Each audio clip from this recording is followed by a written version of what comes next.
So Galatians chapter 6, I'm going to be in verses 9 and 10. We'll kick off from there. And then I just want to share with you a few things today. So every now and then it's kind of weird. Whether it is something that I'm studying for Sunday morning, or whether it is small group, or teach on Wednesday night, and some other times Thursday morning, it's really weird. And then conversations that I have with people, and sometimes, totally unrelated to texts or topics or ideas or whatever, but somebody will just say something and you go, God, I think I see what you're up to there, It just all seems to fit in ways that there's no way that I could have made that happen. There's no way that the person who's talking to me could have known that it was going to relate as much as it did, but it just does. And so I always have taken those things, when there's just that much convergence of a thought or an idea, as God saying, James, are you paying attention or not? Okay? I think it's a work of the Holy Spirit. I think it's one of the ways that he does things. I think it's good to be attuned to that. Now, true, Satan can kind of try and mess up that game or get you to buy into things you shouldn't, so be discerning and be in the Word so that you know what's what. But pay attention whenever it seems like God is telling you the same thing from all these supposedly disconnected, connected by the Spirit, from all of these disconnected sources. Pay attention to that. That's kind of a parenthetical bonus lesson I'm going to give you, but that's one of those things that I've tried to pay attention to. So this week, I just had several opportunities where it seemed like, okay, I'm supposed to be paying attention to this, and I thought I would share it with you this morning. It started early in the week, by the way. We looked last week at a text that was meant for us to be an encouragement and a strength to go out and be the people God's calling us to be. And then Tuesday, I think it was. Yeah, Tuesday, I was studying with a friend of mine, and some of y'all know that I do this. I study with a friend on Skype once every 3 weeks, and we've done that for years. As long as we've been here, I've been studying with this person at least once or twice a month. And we're going through right now some of the teachings of Jesus and parables of Jesus just as a Bible study for us. And one of the things that came across in that study, I don't know if I'd never thought of it before or if I just have a bad memory, and I have said before, I'd never thought of that before, and then found it later in my notes from 10 years ago, so that could happen. I'm that old. And so, I'm young, but I am that old. And this little characteristic of the Good Samaritan story jumped out at me. Now, we just went through our series ourselves on the parables, and he's not here. That's why we were doing that in that Bible study. And so it might seem kind of funny to go back to that again, but I didn't teach it this way just last year or the year before, whenever that was. So I want to catch that. But first, we have to read Galatians 6, 9, and 10. Let's look at this. Let us not grow weary of doing good, for in due season we will reap if we do not give up. So then, as we have opportunity, let us do good to everyone, and especially to those who are of the household of faith. Simple passage, very easy wisdom to understand. Just Paul telling a church that's going through a lot, don't give up. There's a lot on your plate. There's a lot going on. Don't get tired of doing what's good, and don't get tired of doing what's right, because it does pay off in the end. So that I want us to keep in mind, but I also want to put it in a perspective. So this time of year, I mentioned the announcements. We have several things that are going on. So we've got an extra thing of the towels for the houses for healing. We've got our normal boxes over here. There's other things that are going on within the community that a lot of you take part in, whether that's serving a meal on Thanksgiving Day or taking people into your home or whatever. You're doing a lot. There are all of our normal ministries that we do of helping people and contributing to people's needs. There are funerals that come up, and people did a wonderful job yesterday of providing for the Thedford family in that. But there's just all different kinds of things going on. And after a while, sometimes people get a little bit, tired. You get kind of zapped and sapped and tired, and you feel like, oh no. You start praying kind of over the prayer list of, Lord, you got to keep that one alive one more time because I don't have another casserole in me. And I'm not making light, but there's sometimes people get get weary of doing good. Paul wouldn't have said it to the church at Galatia if it wasn't a possibility. He wouldn't have said it if it wasn't beyond possibility and if it wasn't a reality. Some people in that church were saying, man, I'm worn out. Okay, that's normal. Okay, it's normal to be worn out, especially if we make the mistake of trying to do the Lord's work on the people's strength. And sometimes we do that individually. We just we try and get all those things done, and we're not taking time to draw strength from the Lord. We're not taking time to regain strength in prayer and from the Word and from one another. And so we just keep pulling from that cup, and eventually that cup gets real empty, and then we're dry as a bone, and that's when burnout happens, right? So Paul tells us this because it is a very real thing. Add into that things that are going on right now. One of the things I mentioned at the beginning of last week is you got these big picture things. You got things that stress on you that may not actually have a direct impact on you, but they still stress you. You look at headlines about the wars and rumors of war and possibilities of war, and it does wear on you. It does stress you out. Some of you know people. A lot of us know people that are either over there or were over there, over at Austin Avenue, Morris and Janice Horton. Their kids went back when all of this started on purpose because they said, that's why we're there to minister, and it's time. And so that puts on them extra stress and extra concern, extra prayer, and truthfully, extra worry. And that's a lot of us. You got reasons to be concerned. You go to the grocery store. I mentioned a few weeks ago, average price of bread in the United States is now the highest cost of any country in the world. The average price of bread across the country is $3.50. And you say, well, that's just $3.50. Some of you did not just say that. You're about to swat the person who just said that. Because that's hard. Add it all up. You've seen it. And those stressors happen. And so you have that. You have various health issues. If you're somebody who's highly empathetic, just hearing about everybody else's problems, even just right now, is already wearing you down. And it makes you tired. And you feel overwhelmed. And you ask the question, well, what can I even do about all of that anyway?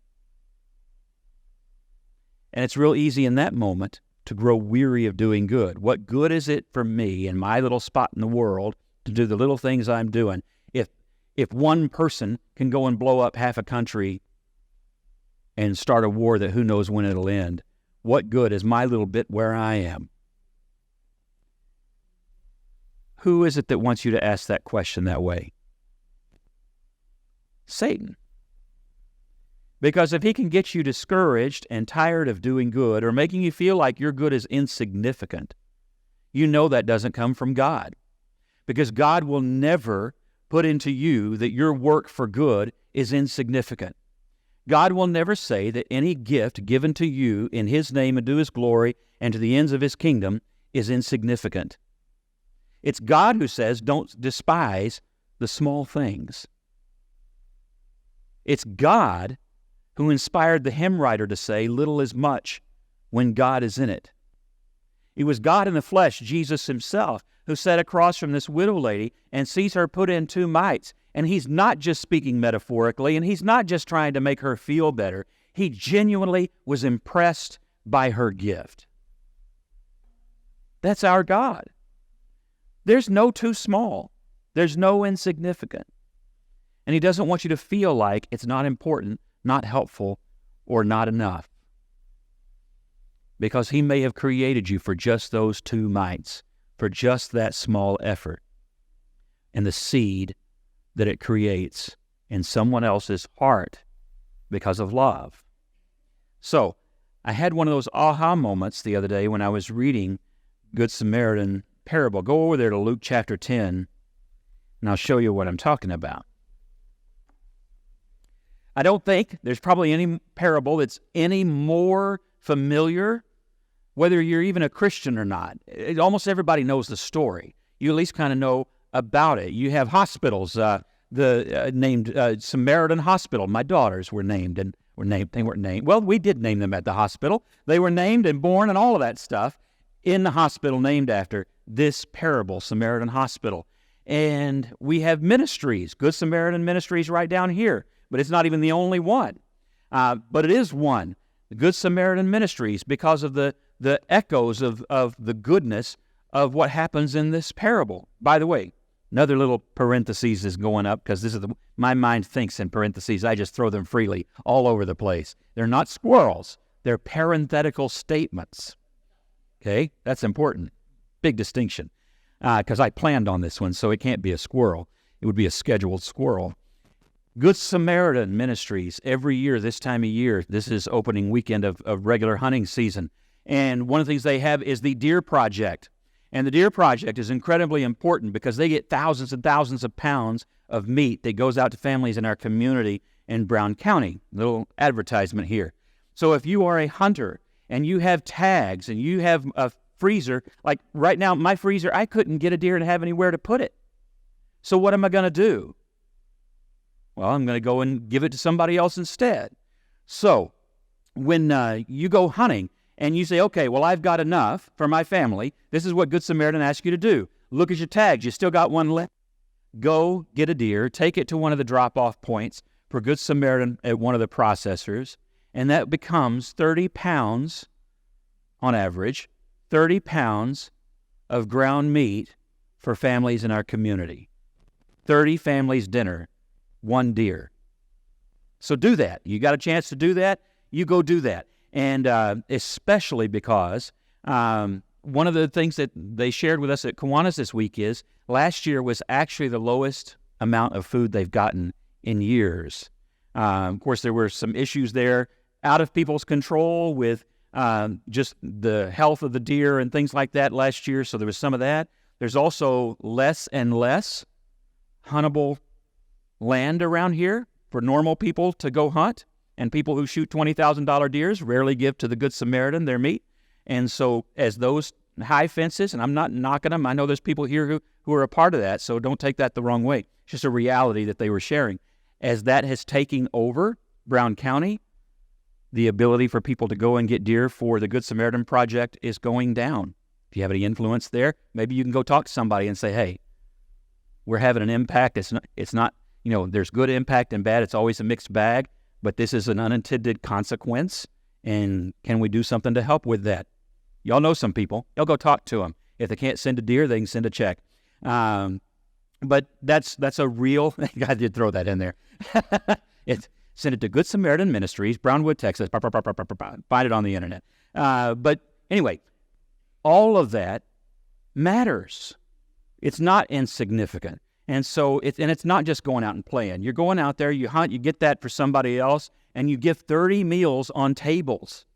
And to that, Paul says, I hope you don't get tired of doing that, because that's a blessing to people in ways you don't even know. And I know there's also people who do that personally. They go and they just fill somebody's freezer, and it doesn't go through that ministry, but it is ministry that happens in other ways, and that's happening too. And that's a blessing. There's a lot of good that goes on you don't see in that world of things. So that was, I'm going to say it one more time, that was not a criticism. It's just an unintended consequence that they're starting to see put a dent in the help that goes out to the families in our county. And it's one of those things you wouldn't think of. You wouldn't think that would be a problem, but it kind of is. Now back to the parable, back to our regularly scheduled programming. Verse 25, this lawyer stands up and puts Jesus to the test. So it's a disingenuous question, but he asks it anyway. Teacher, what shall I do to inherit eternal life? And Jesus, wise as he always is, flips the question on him. I love this. He flips the question and says, well, you tell me. You know the law. What does it say? And the guy says, well, love the Lord your God with all your heart, mind, soul, and strength. Love your neighbor as yourself. And Jesus says, you know what? Not a bad answer. But let me tell you a story. I love it when he does that. Lawyers don't like it when he does that. Pharisees don't like it when he does that. But we like it when Jesus does that, because you always know it's going to be good. He starts telling the story. And you know the story, so I'm not going to read it all verse by verse, but we'll fly over it right quick. You have a Levite and a priest, and they come by and they see this guy who's on the road. He's been attacked, he's been robbed, he's been beaten and left for dead, and he's there on the road to Jericho. It had a reputation for being a dangerous place to go. It's like, driving from Acuna to central Mexico. There's a problem there. And so this was something that they were aware of. A Levite comes along, he sees the guy, and what does he do? He crosses over here to the other side of the road. He's not going to help that guy because, it's dangerous around here, and if I stick around too long, they could get me too. I'm reading that into his mind. I don't know that that's what he was thinking, but it's possible. The other Sunday school answer for that is, he was a Levite, so he had to get to the temple because he had duties to do, and so he was going to hurry up and get there, and that's what he's doing. And so he's really religious. It's like you're going late to church, you see somebody with a flat tire. Stop me if you've heard that example before, because I have. But you're going to church, you see somebody with a flat tire, I can't help you, I got to get to church. That was what I always heard in Sunday school, but I didn't actually read that in the text either. We make a lot of excuses for the Levite and the priest. I wonder why we do that, but we make them. We actually don't know why they didn't care. What we know is they did not care. Okay? They didn't care. That's the bottom line. Jesus didn't put excuses in there for why they didn't stop, because I think he wanted us to examine our own hearts and go, well, what would make me not do that? Heard somebody the other day, they were making excuses, and somebody asked them, well, what kind of a man makes an excuse like that? Oh, that's kind of a direct question, isn't it? And then when the person didn't know how to answer, they asked the question again. Oh, well, since then, I've kind of made that a thought exercise myself, not on others, but on myself. When you're thinking about something and you're looking at it from an angle, you go, so what kind of a man would think that? What kind of a man would do that? What kind of a man would respond that way? And just to make myself think, and is that the one that you want to be? And I think that's why Jesus does this. So that we'll look at the Levite and the priest and go, wow, what kind of a man would just do that? And then go, oh no, have I been that man? I do think one of the things that he's doing, this is a lawyer, this is a religious lawyer, okay? In our world, it'd be like in the Catholic system, they have people who are canon lawyers. It's not federal law, state law, judicial law. It's church law is a canon lawyer. They have to know the church traditions and what's legal within church law and tradition. And it's that kind of a lawyer, but for Judaism that we find here in this story. That was his job. His job was to know the law of Moses, to know the rabbinical traditions and all of the laws that they had made, and to know whether or not you were in good standing with God and God's people. He's that kind of a lawyer. Aren't you glad there are not Church of Christ, church tradition lawyers? I mean, I've known people who thought they were. I have known them, but there aren't any, and you should be thanking God for that, okay? Because it's not good. People like that tend to get all wrapped around themselves and around their rules and become watchdogs and bulldogs and things like that. And that's what this guy was. That's why he's having the conversation in the first place, is because he is trying to wrap that around Jesus. What he does is ask a question that seems like a good question. What should we do to inherit eternal life? What Jesus does in flipping it on him makes it not about Jesus, but about this man. And the whole story is asking this lawyer, now what kind of a man would be like you? And is that the kind of a man you wanted to be? And what do you have to do to change that? Those are tough questions, aren't they? Those are tough questions. They're good questions, though, but they're tough. So he tells him this story to get him to kind of think that way. I think he relates to a Levite and a priest. I think he relates these men in the story to this lawyer because this is one of the things that I caught that I never really thought about before. The Levite is really close to the lawyer. They work together. They're religious together. They discuss the law together. But it's far enough away from the lawyer that Jesus isn't attacking lawyers. He's not saying, there was this lawyer that came down the road. That's how we would tell the story. We wouldn't even be sly or anything about it. We would just say, there was a lawyer. He was from a small town in Central Texas. And do you know what he was doing? And it's like a little too on the nose. He doesn't do that. He gives him just enough distance that the guy can say, oh, yeah, those Levites, I know them. But close enough that he has to know, we think a lot alike. And has to think about it. Same with the priest. They're all from the same world. They run in the same circles. So it does relate, but he's not attacked. He's just letting him know, I see where you are, and I see the struggles that you guys have. And let's talk about this one. And so, brings out the Samaritan. This is where we usually focus. The Samaritan, who is somebody the lawyer would not have liked, the Levite would not have liked, and the priest would not have liked, and people in the crowd around Jesus, when he's telling the story, would not have liked.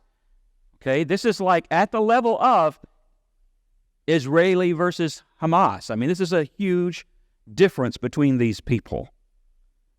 And he says, here's this Samaritan, but the Samaritan, he does the right thing. This Samaritan is actually, he cares. That's the difference, isn't it? He cares. Who cares what was on their schedule? Do you care or not? He cares.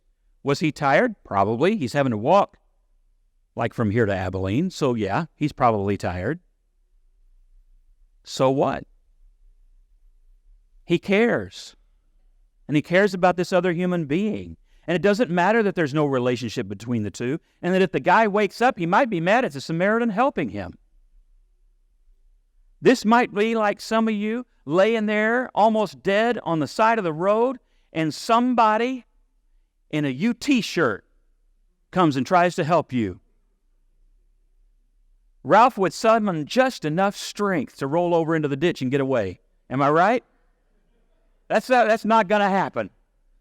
It's bad. It's bad.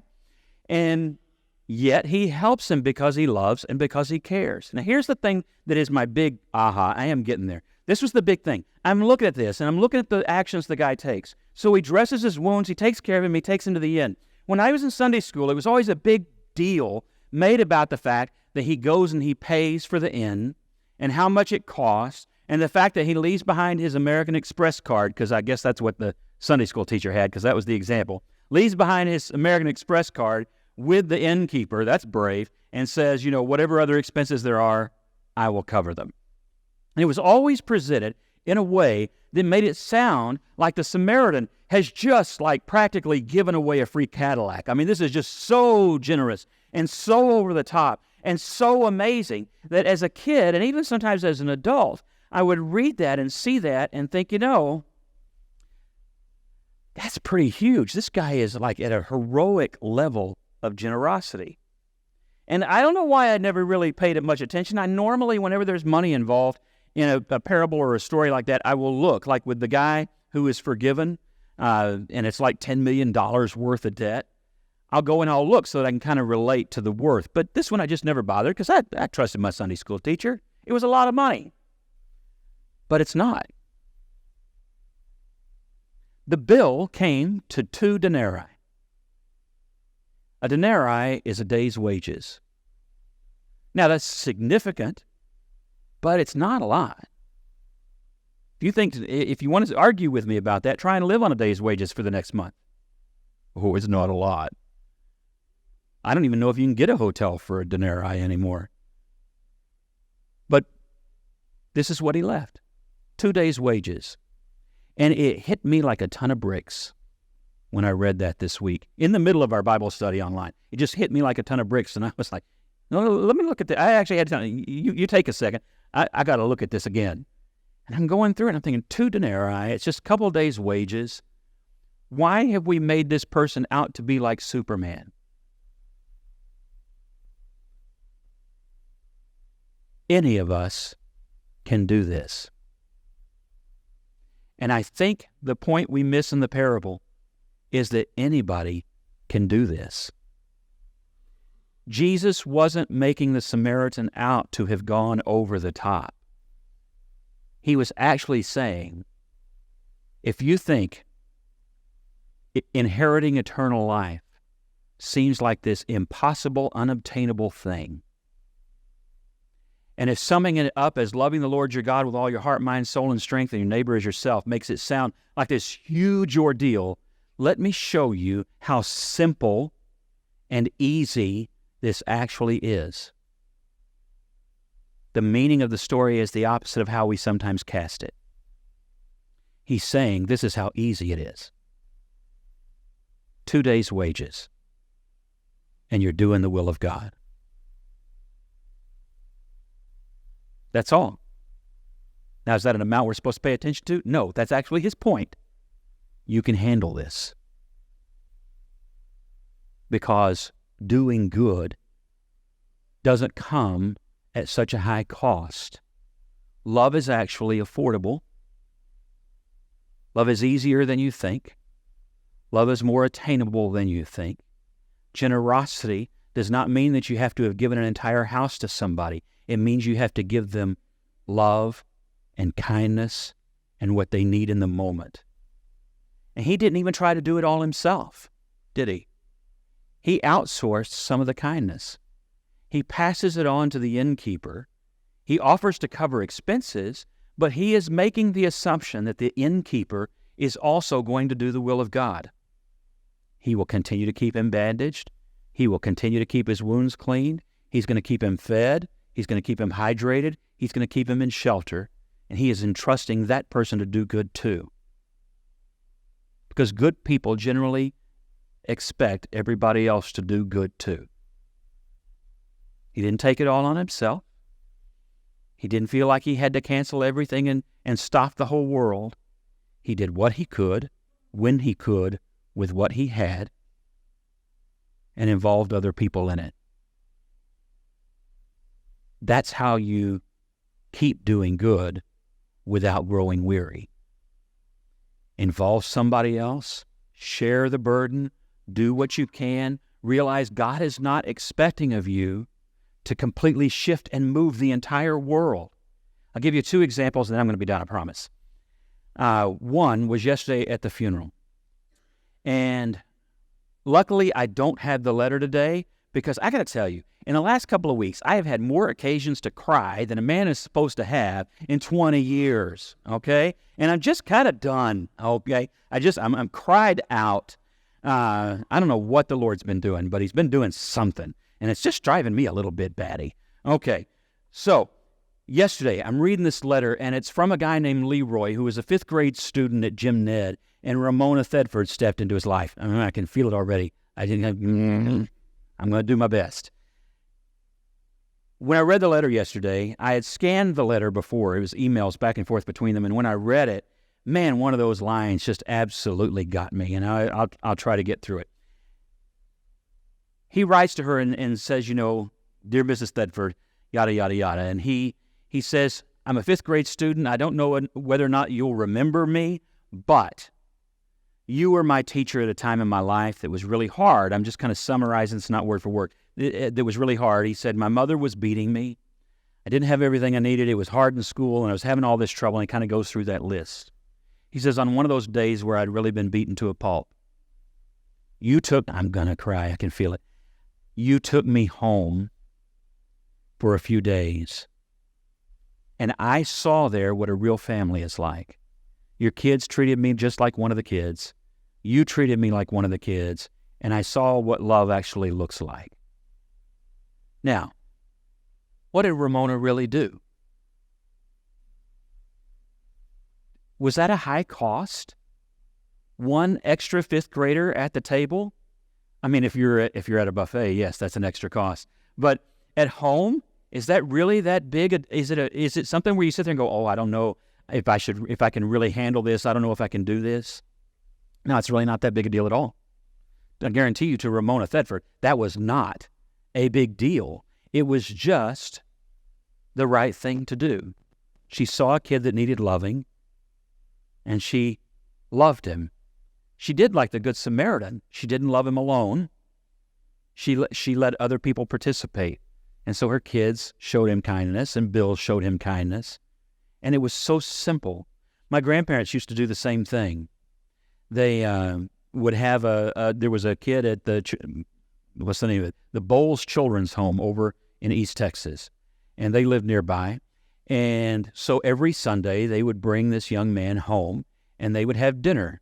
And apparently every Sunday for supper, they would have burritos, which, because it was in East Texas, they said burrito. And I always thought that was really weird. No, that's why I don't know about that. Anyway, he said, I just loved your grandmother's burritos.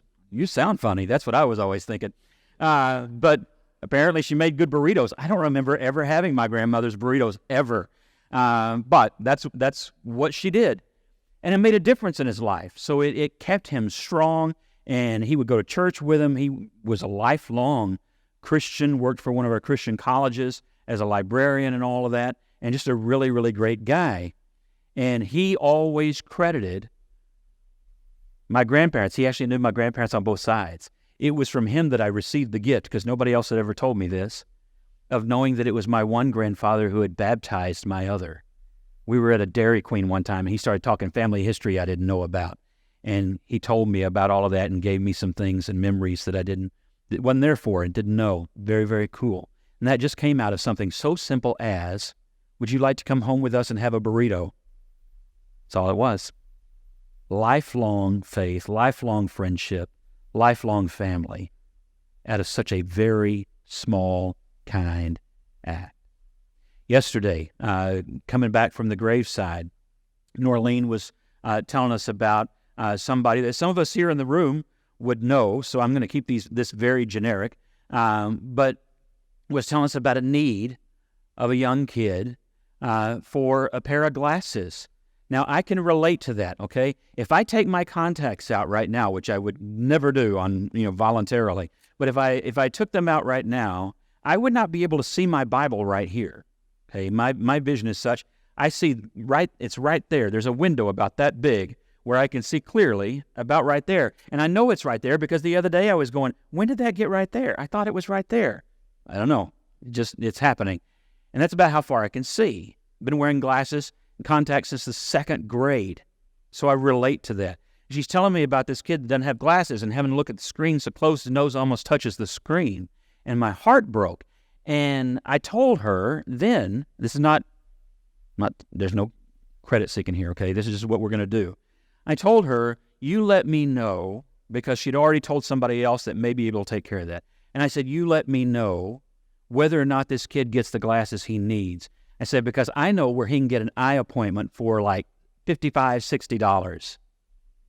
That's nothing to most of us if it comes to helping somebody who can't see. And you can imagine being a student who can't see the board, can't see the screen, can't see the book in front of his face.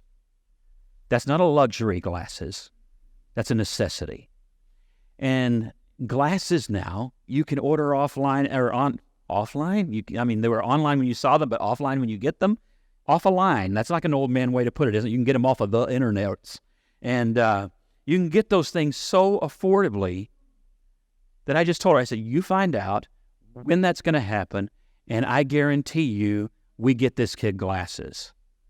I bet we could probably get 40 kids glasses if we needed to this morning, if we needed to. That should never be an issue, because this is who God has created us to be. And what Paul says, never grow weary in doing that. Don't ever get tired of doing that. You love every time you get the opportunity to do something like that, whether it's food for a basket or a towel to help somebody who's got somebody. Just to give you an idea, people who are going to use these towels are people who are either going through like chemotherapy or radiation or dialysis, or they're in that home because their family is in the hospital and they needed a place to stay that was affordable because they're going to be there for weeks. Towels aren't just towels. They're ministry, they're love, they're kindness. How easy is a towel? How easy is a little bit of boxed stuffing for somebody's Thanksgiving? This stuff is so easy. So I just want to encourage you. This is the time of year we get a lot of opportunities, and I know some years it starts to feel like, oh my word, one more of these things. Don't let it get to you. Keep doing good. There is a serious impact. There's an email yet to be written by another Leroy who's going to say, you know what? My family was hurting, and my mama said that you were the church that sent that food, and I just want to thank you. It happens. We see it. God works through it. People come to Christ through it. Eternities are changed through it. So I'm going to read Galatians. I just read it up there. Galatians 6:9 one more time. Let us not grow weary of doing good, for in due season we will reap if we don't give up. And I don't know about you, but I ain't going to give up. So we'll just jump into this with both feet, all of us together, and do the good of God, right? Let's stand and say.